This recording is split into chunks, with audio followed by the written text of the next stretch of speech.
Prier avec Jésus, un itinéraire à ses côtés.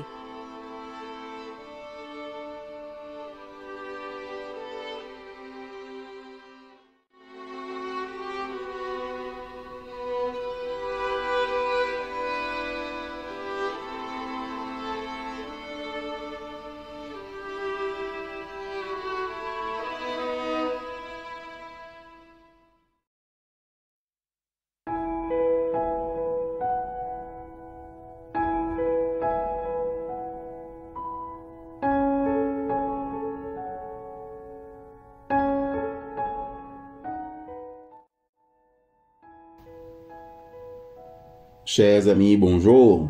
En ce 4e jour de notre 5e semaine de cheminement ensemble, le thème, ce que Dieu veut, ce que je veux.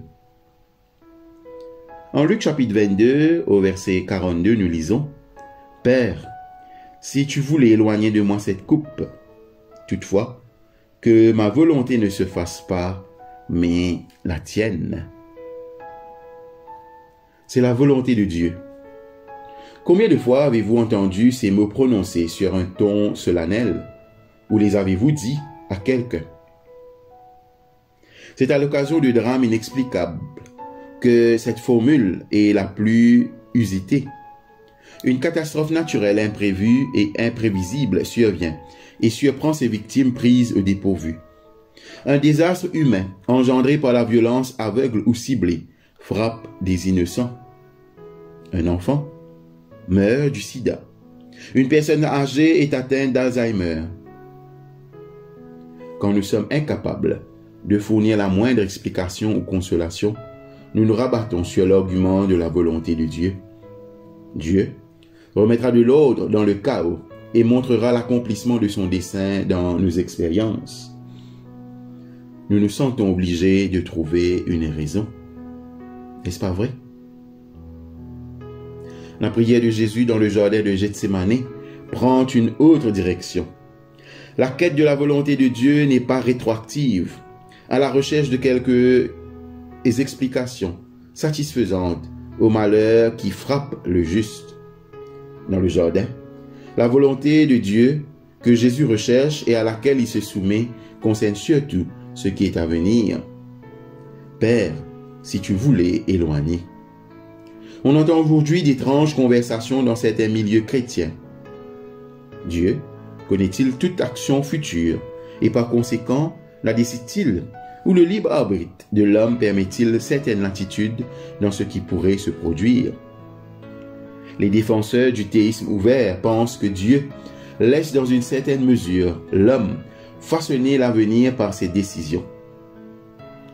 Quel est alors votre propre point de vue dans ce débat?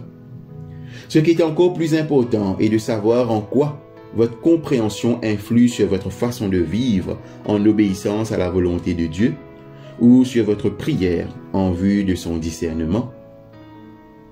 Père, si tu voulais éloigner. Dans le jardin, Jésus s'adresse à ce Dieu qu'il considère comme disposé à envisager une autre possibilité que la pression qui ne cesse d'augmenter depuis qu'il a pris la résolution de monter à Jérusalem. Si ce choix n'existait pas, la prière de Jésus serait dénuée de sens. Pourquoi harceler Dieu si tout est écrit d'avance? Puis, la prière livre un aperçu extraordinaire de l'humanité de Jésus. Cette prière n'a peut-être d'égal que le cri de déréliction poussé sur la croix et traduisant un sentiment terrible d'abandon. Jésus cherche à se mouvoir dans le cadre de la volonté de Dieu, à trouver une autre voie possible. Éloigne de moi cette coupe. Ce ne sont pas des paroles prononcées à la légère. Elles émanent d'un esprit profondément enraciné dans l'honnêteté. Jésus prend très à cœur la volonté de Dieu. Il en fait l'objet de sa prière et exprime son soupir ardent dans l'espoir d'une autre voie à suivre. Toutefois, que ma volonté ne se fasse pas, mais la tienne. Relisons ces mots. Que ma volonté ne se fasse pas, mais la tienne. À moins que Jésus ait prononcé ces paroles pour faire de l'effet, elles donnent à penser qu'il y avait en lui une volonté qui ne concordait pas avec celle qui s'imposait de plus en plus au fur et à mesure que la nuit s'épaississait. Jésus ne masque pas le fait qu'il existe sa volonté et celle de son Père. Il y a à la fois tension et confiance entre elles, même avec l'espoir d'une autre voie, avec la possibilité que cette coupe s'éloigne. Jésus s'abandonne volontairement de toute sa volonté à celui qu'il est venu révéler. Jésus donne ici un exemple extraordinaire de prière à ceux qui veulent l'imiter. Nous trouvons, grâce à son désir d'accomplir la volonté de Dieu, un encouragement dans nos prières à rechercher la volonté divine, non comme une détermination statique et immuable de ce qui doit être, mais comme des portes que Dieu veut ouvrir devant ce qui pourrait advenir. L'honnêteté absolue de Jésus et son ouverture à Dieu nous encouragent à prier du plus profond de notre cœur, là où les questions n'ont pas forcément de réponse et où notre volonté peut diverger de plusieurs degrés de celle de Dieu. Dans la détermination de Jésus de faire confiance à la volonté de Dieu, même quand la réponse ne cadre pas avec ses propres souhaits, nous découvrons la capacité de la prière à nous guider, à nous soutenir lorsque nous acceptons de collaborer à des desseins qui transcendent nos pensées et notre intérêt personnel. Que ma volonté ne se fasse pas, mais la tienne. Faire cette prière, c'est déjà commencer à la réaliser dans votre vie. Prions. Dieu majestueux et mystérieux, puis-je prétendre commencer à connaître la totalité de ton dessein et de ta volonté pour toutes choses? Non, mais je sais que je peux te faire confiance, car j'ai entendu Jésus prier dans ce sens. Apprends-moi à prier comme lui. Par ce même Jésus, je te prie. Amen.